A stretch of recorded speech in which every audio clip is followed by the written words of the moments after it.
রাম নারায়ণ রাম। এই যে পৃথিবী, যার উপরে আমরা সকলেই অর্থাৎ সমস্ত প্রাণীকুল, জীবকুল, উদ্ভিদ, গাছপালা বসবাস করছি। গাছের শিকড় পৃথিবীর বহু নিচে প্রসারিত থাকে। পৃথিবী অত্যন্ত ভালোবাসার সাথে গাছপালাকে বহন করে। এখানে এত বড় বড় বাড়ি নির্মিত হয়েছে, খনির জন্য খনন কার্য করা হয়, সব কিছু পৃথিবী সহ্য করে। তাই এটিও ঈশ্বরের একটি অংশ। সূর্য, জল, পৃথিবী, বায়ু সবই মহাকাশ থেকেই জন্মগ্রহণ করেছে। যেমন তারা, গ্রহ, নক্ষত্র, নক্ষত্রমণ্ডল সব কিছু জন্মগ্রহণ করেছে। মহাকাশ এই সমস্ত কিছুকে একজন মায়ের মতো তাঁর কোলে স্থান দিয়েছে। আমরা মহাকাশ এবং প্রকৃতি থেকে সমস্ত কিছু পেয়েছি, যা সর্বশ্রেষ্ঠ। তাদের চেয়ে বড় কিছু নেই। মহাকাশ কি কখনো তারা, গ্রহ, নক্ষত্র, নক্ষত্রমণ্ডলকে বলে যে আমি সব কিছু, সবাই আমার চেয়ে ছোট? না, তা করে না। তারপরেও মানুষ, যার সৃষ্টি মহাকাশ ও প্রকৃতি থেকেই হয়েছে, তারা কেন এই জাতীয় পরিবেশ তৈরি করছে?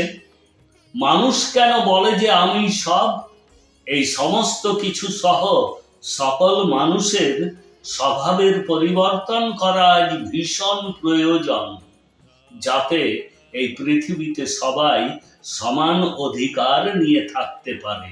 কেউ কারো প্রতি কোনো ভেদাভেদ ও ঈর্ষা যেন না করে। প্রায়শই আপনি দেখেছেন যে যদি কোনো ব্যক্তি অপরকে সহায়তা করে, তবে তৎক্ষণাৎ অনুগ্রহ প্রকাশ করা শুরু করেন। যদি কেউ কাউকে কিছু দেয়, তবে তা ফেরত চান। এটি করার সময় কোনো ব্যক্তি একবারের জন্য চিন্তা করেন না যে তার নিজের বলে কি আছে। তিনি তার সাথে করে কি নিয়ে এসেছেন তা একবারও ভাবেন না।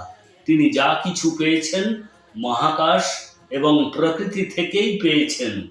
তার নিজস্ব কি আছে যে তিনি তা ফেরত চান ও অনুগ্রহ প্রকাশ করেন? প্রকৃতি আমাদেরকে সব কিছু দিয়েছে। প্রকৃতি কি আমার আপনার কাছ থেকে সে সব কিছু ফেরত চাই? আমরা সূর্য, চন্দ্র, মহাকাশ, সমস্ত গ্রহ, নক্ষত্রের কাছ থেকে যা কিছু পেয়েছি, তারা কি আমাদের কাছ থেকে সে সব কিছু ফেরত চায় বা আমাদের প্রতি অনুগ্রহ প্রকাশ করে যে আমরা আপনাদেরকে সমস্ত কিছু দিয়েছি? পৃথিবী যদি আমাদের মাতা হয়, তবে সূর্য আমাদের পিতা, যা থেকে আমরা ক্ষমতা ও শক্তি পাই। মানুষের এই ধরনের আচরণ তাদের মধ্যে বৈষম্য সৃষ্টি করে, একে অপরকে আলাদা করে দেয়। আমাদেরকে এই সমস্ত কিছু মহাকাশ ও প্রকৃতি থেকে শিখতে হবে।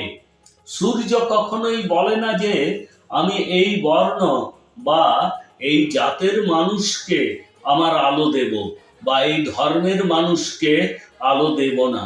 বা মহাকাশ কখনোই বলে না যে আমি কাউকে জীবন দেব না। গ্রহ, নক্ষত্র কখনো বলে না যে আমরা আমাদের শক্তি দেব না। একমাত্র মানুষই সমাজে এই ধরনের আচরণ ছড়িয়ে দেয়। আমাদের সকলের মহাকাশ, সমস্ত গ্রহ নক্ষত্রগুলিকে আমাদের আদর্শ হিসাবে বিবেচনা করা উচিত এবং তাদের মতো আচরণ করা উচিত, যাতে পৃথিবীতে বসবাসকারী মানুষের মধ্যে ভালোবাসা এবং একতার অনুভূতি জাগ্রত হয়। আপনি কি আপনার স্বভাবের সংশোধন করতে চান? একটি নিয়মের দ্বারা জীবন যাপন করতে চান? তাহলে এটাই স্বাভাবিক যে আপনাকে রামনারায়ণ রাম নামের সাথে সংযোগ স্থাপন করতে হবে। এটি সেই বীজ মন্ত্র যা আপনার জীবনে সার্থক পরিবর্তন নিয়ে আসে। আজ অবধি এই নামের সাথে যোগ দিয়ে লক্ষ লক্ষ মানুষ তাদের জীবনে উন্নতি করেছে, জীবনের আসল অর্থ বুঝতে পেরেছে।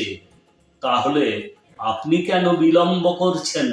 আপনিও যখনই সময় পাবেন রামনারায়ণ রাম জপ করুন এবং জীবনকে সাফল্যের পথে এগিয়ে নিয়ে চলুন।